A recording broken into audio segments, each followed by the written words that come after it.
بسم الله الرحمن الرحيم.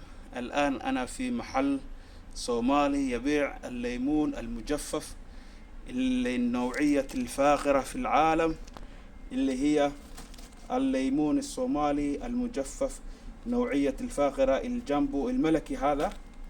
وهذا النوعية اللي صغيرة هذا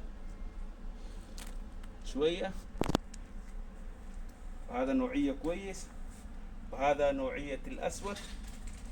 يعني هذا كله من إنتاج الصومالي، هذا كله إنتاج الصومالي. إذا شوف هذا نوعية جمهورية مصر العربية الشقيقة، هذا شوف هذا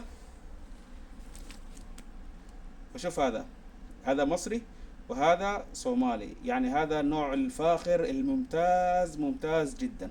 وهذا نوعية المصر اللي شوية نوعيتها صغيرة جدا. السلام عليكم أخوي. كم هذا كيلو الفاخر هذا؟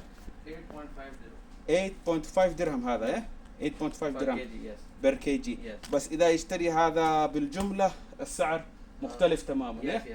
طيب إذا واحد يأتي دكان عبد الكريم في دبي ويريد يشتري، يعني سعر بالجملة تعطيهم إن شاء الله. نحن نحب المنتجات الصومالية. وهذا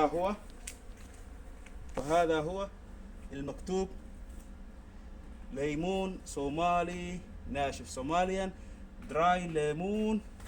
نعم صح. بعدين في المنتوج الشركة اللي اسمها، اللي يريد اسم الشركة هذا المنتوج. إذا تشوفون هذا قدر، يعني شوفون هذا اسم الشركة. هذا إذا تأتي دبي اسأل عبد الكريم، وكل الناس بيقول فين هذا عبد الكريم. وفيها منتجات أخرى، هذا مثل الغرفة هذا وأشياء كثيرة.